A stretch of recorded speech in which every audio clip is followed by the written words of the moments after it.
Dans la vie, je fais plein de choses, je fais de la musique. Je fais que de la musique, j'ai travaillé, j'étais avec Daniel, nous avons été parmi les 11 papas du DUMI. Le DUMI, c'est le diplôme universitaire de musicien intervenant en milieu scolaire, voilà, qui n'existait pas avant et qui depuis 89 existe, et nous étions de cette troupe-là. Voilà, et puis on a fait de la musique, on a joué, on a créé l'école de musique de Pont-de-Vaux, avec Daniel et puis avec Jean-Pierre après. Et puis on a remis sur rail, Jean-Pierre surtout, l'école de musique de Tournu, qui était tombée bien bas. Et puis tout ça fait que ça faisait une petite pépinière pour les premiers jazz en herbe, mais qui très vite se sont baladés en France, quoi, comme aujourd'hui. Et partout maintenant en Europe, puisqu'on a des petits Anglais, des petits Belges, des petits Allemands, des petits Espagnols. C'est pas mal quand même. Ouais. 30 années, dont 21, presque 22 de présidence. Ouais. Ça cause quand même un petit peu.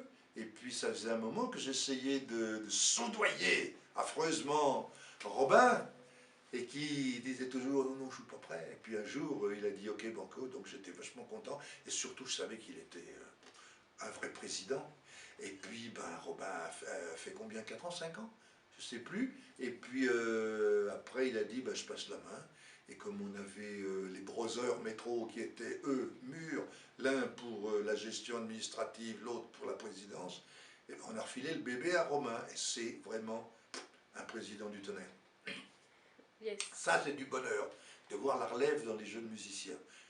Plein, plein, plein, plein, plein, plein. Plein, ouais. Ouais, plein, des gros moments, des grands moments, les grands anniversaires, le 10e anniversaire. Il faut se souvenir que Jazz en Herbe est parrainé par le contrebassiste Didier Levallet, qui a été le premier directeur de l'Orchestre national de jazz, et c'est lui qui a créé l'œuvre qui a écrit l'œuvre du premier grand anniversaire, du 10e anniversaire. Après, il y en a eu d'autres comme Alain Relais, dont les thèmes écrits ont été arrangés par des musiciens, dont Daniel, dont plein d'autres gens. Et il y a eu aussi l'année où on a accueilli l'Orchestre national de jazz. Ça avait été un moment assez fantastique, ça. C'est pas beaucoup de gens, de lieux, de petits lieux qui se sont offerts ce grand moment, mais bon, c'est vrai que Didier était là aussi pour aider tout ça. Et puis il y a tous les ans, c'est un grand moment. Tous les ans sont tous des grands moments, c'est des moments fantastiques, quoi. Chaque année apporte son lot de beauté, d'humanité, de cœur, d'amour, de cocooning, de musique surtout, ça c'est génial, quoi.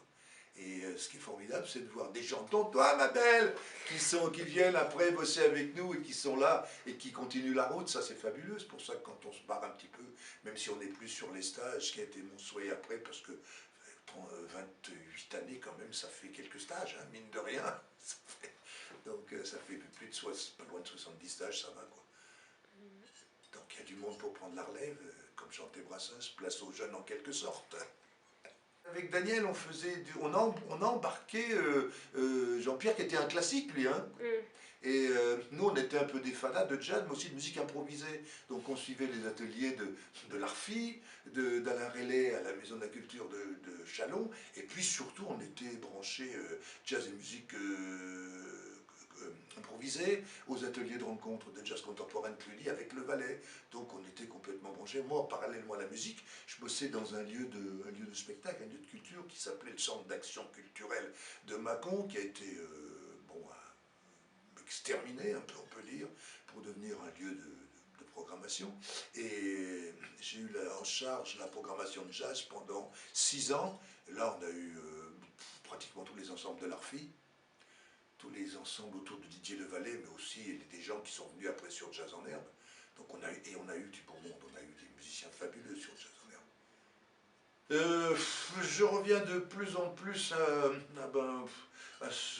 quand je suis tombé tout petit, c'est-à-dire le blues, le jazz toujours, parce que moi j'ai eu la chance d'avoir dans ma famille des gens qui faisaient du jazz. Donc j'ai eu un de mes tontons qui était un des premiers sideman de Sidney Bechet, donc je suis tombé dedans tout petit, et Django Reinhardt, mais le blues beaucoup, et puis d'ailleurs je joue beaucoup dans des formations de blues, de rhythm and blues, dont une sera dans le 30e anniversaire. Et puis C'est Memphis, du jazz, ça. beaucoup de jazz, mais beaucoup de chansons arrangées façon jazzy, mais musique toujours, quoi. Du blues, du jazz en sextet, avec un sextet de jazz, avec des musiciens de Memphis, avec une formation dans laquelle on fait du rhythm and blues. Et puis là, on a mis un petit peu au repos parce qu'il y a deux musiciens de jazz manouche qui sont des classiqueurs en même temps et qui font une tournée, une formation de jazz manouche, de Furia Swing, et puis du blues, et puis de la chanson, beaucoup de chansons. Beaucoup de chansons, il y a tellement un boulot fantastique à faire dans la chanson. J'aime bien ça. Et là, on vient de remonter Tu à chantes, nos toi? quintettes. Tu chantes? Tout, pas que moi. Je fais beaucoup d'arrangements musicaux pour les ensembles, pour un nouveau quintet.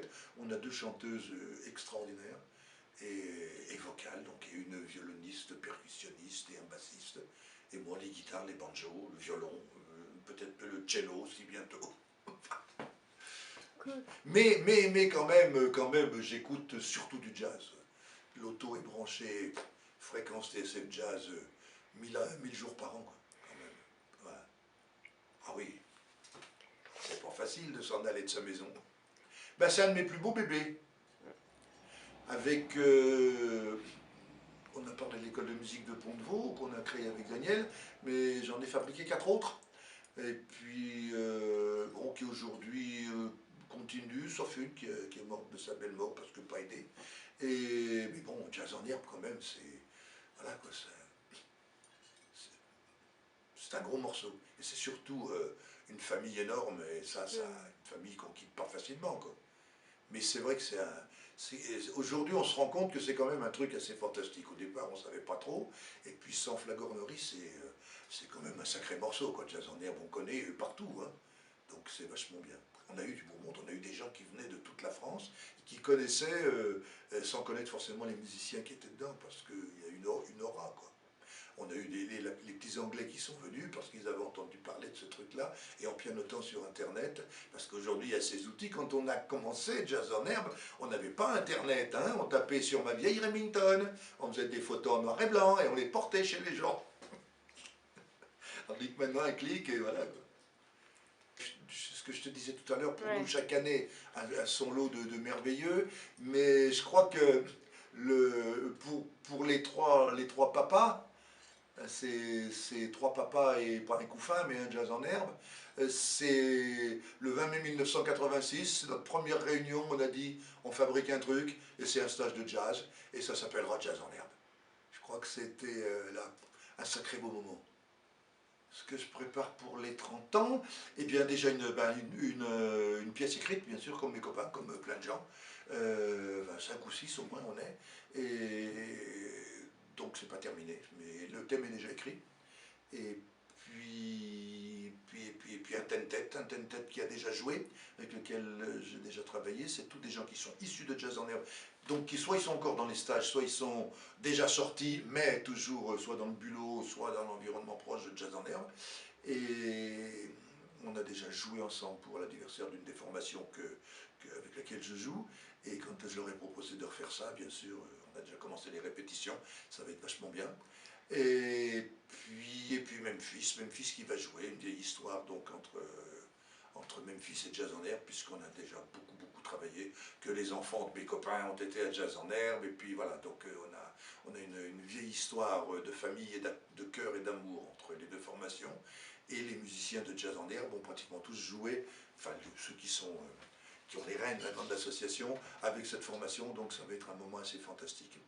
Blues, rhythm and blues, mais jazz, beaucoup d'improvisation.